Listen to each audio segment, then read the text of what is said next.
Welcome to PC Woods Kids Tech Talk. Today we're looking at the NZXT Hades mid-tower case. This one here comes in black inside and out. It's a steel case, and here are the dimensions. It actually weighs only 6.95 kilograms empty, and it has 9 5¼ drive bays that you can have 5 of them for 5¼ inch drives and the other 4 for 3.5. And it supports up to 5 fans. We're going to look at those more in detail. Starting from the front, you can see that aggressive styling, the look of it, with this door, actually, that has lots of ventilation coming in from the front because it has a nice looking red LED fan, actually. And opening it up, you can see here the drive bays, okay? And just underneath that, we have some buttons. Now, let's go and look at this more in detail. Those buttons are actually fan controllers, okay? So NZXT has included some additional bonus tweaking going on here with regards to the fans and the temperatures. Look at this here. It's an LED display actually that shows you the temperature readings. Inside, for that fan controller, you'll be able to hook that up, and also it comes with 3 sensors which you can position in different parts of the case, of course, to control and get readings of the temperatures, for example, of the CPU or any other area of your case. Okay, so after you position those, you'll get readings on the front like this. So not bad. That's very interesting. Now, another thing here below has one power button, no reset. Usually you have a reset, but there's no reset here, just the power button. And there's the red LED fan. I'll show it to you in a moment, turned on, but that's essentially it. Let's open it up here and take a closer look. On the inside, there are the dust filters. Very good for NZXT for providing that. So again, a good gaming rig should have dust filters. Otherwise, you have it on a lot, you're going to get the components all dusty. So good for them for adding that in there. And it's easy to take out, as you can see. Just below that, you've got the 200mm fan, the intake fan, which also comes with a dust filter. It is removable, and it's a quiet fan. As you can see, it's a slow fan compared to the other 2 fans that I'm going to talk about in a moment. This one here is nice and quiet. And looking at the inside of the case, it comes with a cage already for 2 SSD drives, which is very nice. So if you have SSD drives that you want to install, it comes ready to go.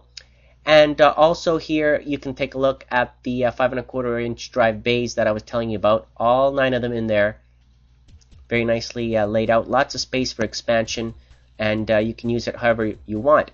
Now, looking at the front again, you can see the intake of air for that fan. So when the door actually closes, there's lots of air still coming through.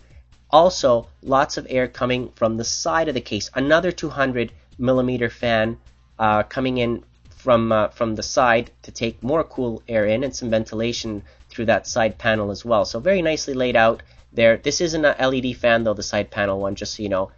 Has thumb screws there on the side so we can quickly take off the cover and then take a peek at what it looks like. So let's go through the interior now of this case and take a look at it. Starting from the inside of the panel itself, there's another look at that 200mm fan. So it's exactly like the other one that I showed you. And it comes with a 3-pin connector, which NZXT has provided also a Molex to 3 pins, so you can always plug it into that if you wanted. Now, looking at the inside of the case now, very nicely laid out. Lots of room to maneuver in there, believe it or not. You can install an HD ATI 5970 actually in there. It will fit. Okay, so the largest cards of today will fit in here, no problem. Lots of room here. Toolless design for the for installing the DVD drive, and I'm going to install one here quickly so you can see. Just slide it into place, and then it comes with this little attachment here that you align the holes with, and then just close it. So here we go. I'm just going to attach it, align the holes, and then lock it into place by turning that. There. So that's how you install a drive. And on both sides, of course, you have to do that. Hard drive installation is a little bit different, though. Unlike the Tempest Evo and the Beta Evo, this is slightly different. You have to attach these 2 brackets on the sides and then fasten it with thumb screws. So it's a little bit different than what I'm used to seeing from NZXT, but there you go. And also looking at the bottom where the PSU goes here, you can see that there's dust filters there and also rubber for the anti-vibration of the PSU. and 7 expansion slots. There we go, with lots of air going through that, so very nice. And also support for water cooling, so you could have tubes coming up through there and install a radiator at the top if you wanted. Motherboards, well, it supports ATX, Micro ATX, and Baby ATX, so all the standard boards.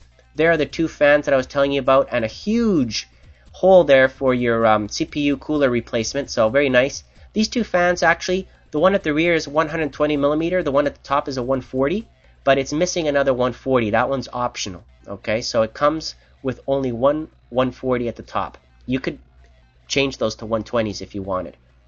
Also, when it comes to cable management, I like what NZXT has done here. This is the same as the Tempest Evo. I've seen this before, and very nicely laid out and flush, and you can hide all your cables going through there. So very nice for cable management on that side. And also on the opposite side, if I take out the other panel, then you can see here what it looks like with some cables going through as well. Okay, so when it comes to cable management, this is it right here. And the motherboard tray is not removable, but as you can see here, lots of room to replace the CPU cooler on that retention plate at the back, so no problems there. And lots of room actually in between the side panel, so you can actually have cables, thick cables for your power supply going through, and you'll be able to close that side panel no problems. Here's a look at the back of the case. Okay, so for those of you that are wondering, lots of ventilation, which is very nice. So looking at it from the top, you got your headset mic, 2 USB, and an eSATA port. And there's another look at the top where you could install either 2 120mm, or you can keep the 140 and add another 140, or even just put a radiator at the top. Looking at it from the bottom, you've got the standard rubberized feet and the replacement filter there for your PSU, very nice. 3 brackets are included there for hard drives, twist ties, all the screws that you would need, and thumb screws, and the manual, of course. So very nicely done. There's the red LED of the case at the front. Very nice. I like this case a lot. It's very lightweight, very versatile, lots of room for expansion, and I'd like to thank NZXT for providing it, and I hope you enjoyed this video, and thank you for watching.